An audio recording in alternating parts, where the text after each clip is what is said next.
Bonjour à tous, j'espère que vous allez bien, je suis ravi de vous retrouver pour une nouvelle vidéo sur la chaîne L'univers de la maquette des camions de pompiers. Une petite vidéo aujourd'hui qui va être sous forme de tuto sur quelque chose dont vous êtes nombreux à me poser la question, c'est l'utilisation des LED, savoir un petit peu comment on va effectuer le branchement, ce que j'utilise moi en termes de LED, et je vais vous donner une petite astuce parce que je pense que beaucoup d'entre vous ne connaissent pas ce que l'on peut réaliser avec des LED. Alors, comme dans son habitude, je vous invite à me rejoindre sur la planche de travail et je vous dis à tout de suite. Alors, ce que j'utilise moi comme LED, je suis un peu un partisan du moindre effort, et ce que je fais, c'est que j'utilise déjà des LED qui sont déjà prémontés. Là-dessus, on va retrouver la LED, on va avoir la résistance, je ne sais pas si on le voit bien, là on le voit bien, on a la résistance, et le câblage, d'accord. De manière générale, j'utilise des LED qui font entre 0,3 et 0,5 mm. Celle-ci c'est du 0,3 et on en a une ici qui est en 0,5. D'accord, on voit que on va prendre deux couleurs différentes. Elle est un tout petit peu plus grosse, mais c'est pas énorme. En termes de coloris, donc j'ai du rouge que je vais utiliser pour les feux de position arrière. Je vais avoir du jaune qui va me servir soit pour du balisage ou éventuellement pour les feux à l'avant. Pareil, feu pour les véhicules récents en blanc. Et en bleu clignotant, j'ai deux formes, j'ai la bleue ou la blanche qui éclaire en bleu. On va voir un petit peu la différence juste après. Voilà un petit peu moi ce que j'utilise comme LED. Alors je m'embête pas, je commande directement sur eBay. Sur eBay on a des petits kits qui arrivent tels que celui-ci, voilà, sur lesquels on va avoir, que je vous dis pas de bêtises, 4 feux blancs, 4 feux rouges, position arrière, 8 feux clignotants. On va avoir de quoi alimenter sur deux piles, d'accord. Donc on a deux systèmes pour l'alimentation et on a deux interrupteurs. Voilà. Ça, de manière générale, je les ai aux alentours des quinzaine d'euros, si ma mémoire est bonne, ou alors c'est un lot. Voilà. Et c'est cette personne qui le fait. Donc je ne sais plus quel est son pseudo, mais si vous avez besoin des coordonnées, n'hésitez pas. Je vous transmettrai ça avec grand plaisir.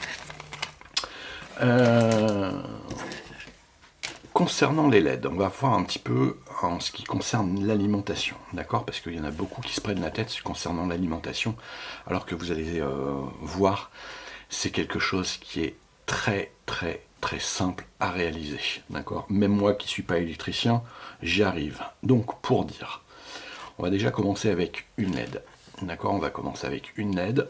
Ici, on a deux couleurs de câbles. On a un rouge et un noir.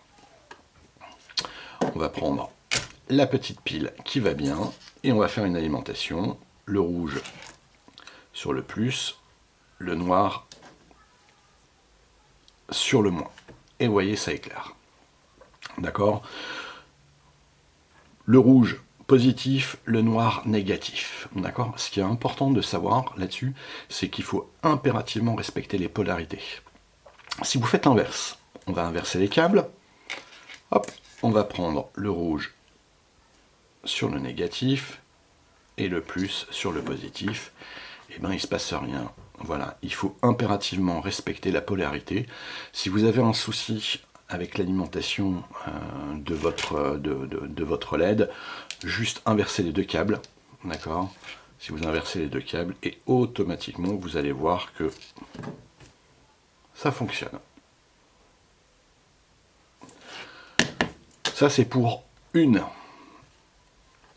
LED. Pour deux LED, et ben c'est très simple. On va prendre les codes couleurs, plus, enfin rouge, noir, noir. Hop.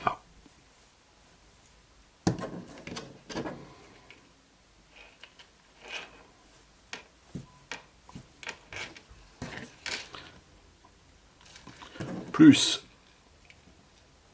négatif. Et ça s'alimente. D'accord?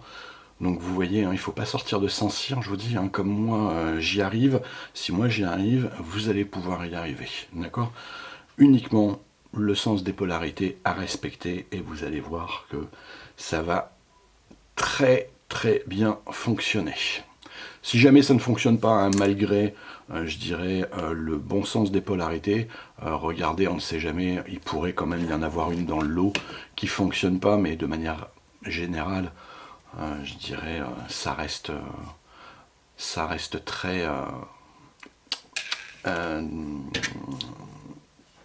j'ai perdu le nom. Ça reste très rare. Pour les feux clignotants. Les feux clignotants, c'est exactement la même chose. Il n'y a absolument rien à faire dans la mesure où déjà tout a été effectué. D'accord? Donc il y a juste les polarités à prendre. Et une fois que vous avez mis, voilà, hein, elle va clignoter automatiquement. Donc vous allez voir que dès l'instant où vous allez en mettre plusieurs, ce qui risque de se passer, c'est que elle ne clignote pas en même temps. Donc ce qui est tout à fait normal. Il suffit...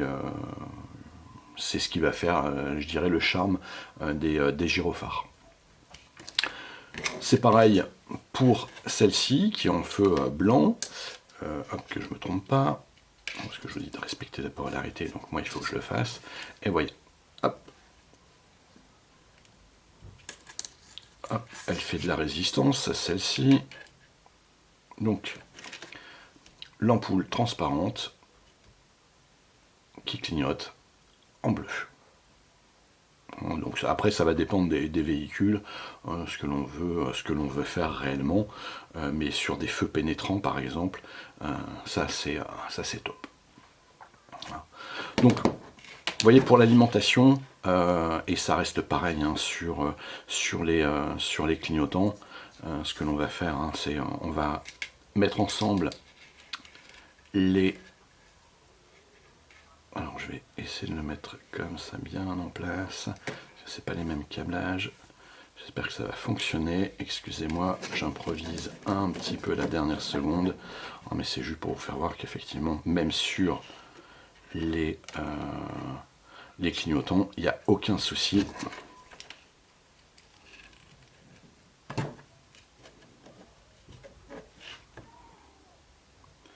Ça fonctionne parfaitement avec les deux les deux branchements. Voilà, ça c'est vraiment pour l'alimentation. Après, très bête, hein, pour l'alimentation, hein, vous mettez un câble au positif ou au négatif de chaque côté, de part et d'autre, hein, quand vous faites le va-et-vient. Voilà, ça fonctionne. Hein. Au pire, je le mettrai moi sur une autre vidéo, mais en principe, il ne devrait pas y avoir de soucis. Alors, une petite astuce, parce que dernièrement, on m'a dit qu'on ne pouvait pas mettre des LEDs sur un véhicule parce que ça prenait trop de place. Ce qu'il faut savoir, c'est que toute cette partie-là, c'est du plastique. D'accord? La LED qui est à l'intérieur, elle est toute petite. Et par exemple, ce que vous pouvez très bien faire, alors j'espère qu'on va bien le voir, mais on peut tout à fait tailler dans la LED. D'accord? Ici, hein, c'était une LED comme celle-ci.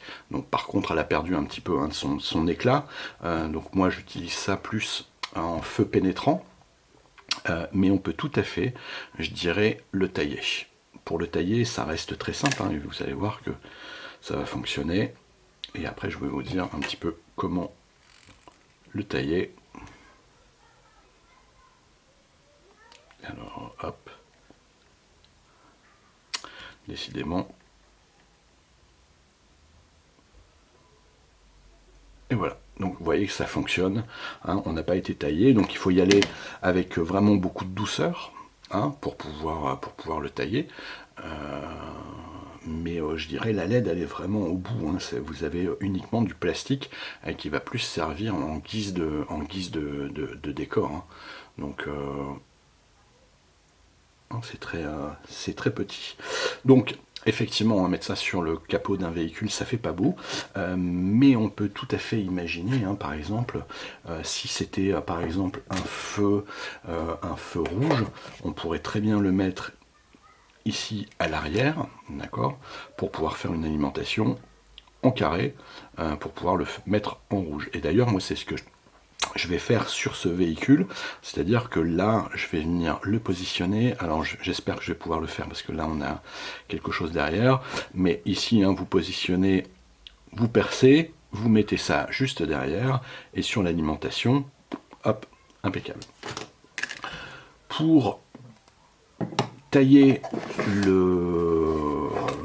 comment dire, le plastique, c'est pas très compliqué, hein. Il suffit d'un petit outil, une petite fraise, une petite Dremel ou autre. Alors, je vais en faire une avec vous qui me servira ultérieurement. On va prendre par exemple celle-ci, la rouge, hein, parce que je vais essayer de le mettre moi sur le véhicule. Hop, je vais venir. Donc si ça fait trop de bruit, je ferai une coupure et je vous ferai avant et après. Voilà, et on va venir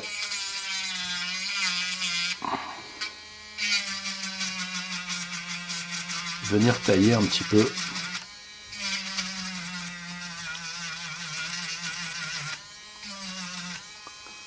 Vous voyez déjà ici, il est plat, hein, comparé à l'autre côté. Je peux très bien tailler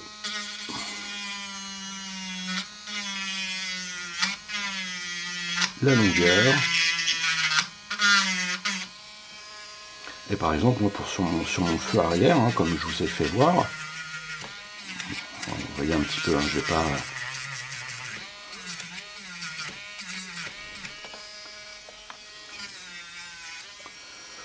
Je vais pas passer beaucoup de temps dessus, hein, parce que j'ai dit que c'était une vidéo qui était assez courte, mais je pourrais très bien... Voilà, le mettre à l'arrière ici. On va imaginer que je l'ai percé et ensuite je l'alimente. Voilà, et j'ai un feu qui est carré et qui est pas rond, donc ça ne choque pas. Donc vous pouvez faire plein de choses, hein. Si vous avez par exemple une rampe de gyrophare, j'en ai quelque part, je ne sais pas où. Mais si vous avez par exemple des rampes de gyrophare, par exemple, vous pouvez tout à fait, j'en ai une là qui est sortie, on peut tout à fait imaginer d'aller percer ici dedans, d'accord, hein, aller chercher un petit peu de l'épaisseur, et puis ensuite mettre la LED qui va être à l'intérieur, et boum, ça va le clignoter. Donc n'hésitez pas, coupez bien, taillez bien je dirais la partie plastique, allez-y avec douceur quand même, hein, pour pas aller attaquer la LED par elle-même, mais vous voyez que c'est tout à fait réalisable, hein. On avait quelque chose de rond dès le départ, hein, on va bien voir la différence ici, hein, quelque chose de rond dès le départ. On se retrouve avec quelque chose de rectangulaire, on peut faire différentes formes, hein. Donc voilà, hein, donc on n'a que le plastique. Voilà, sur ce, écoutez, j'espère que vous aurez apprécié, je dirais, les informations que je vous ai transmises concernant les LED. N'hésitez pas, si vous avez des questions, je vais mettre mon adresse mail, hein, juste ici en dessous. Posez-moi vos questions et je me ferai un plaisir d'y répondre, soit directement ou soit sous forme de vidéo. Voilà, écoutez, n'hésitez pas, laissez vos petits pouces et puis on se dit à très bientôt. Bye bye.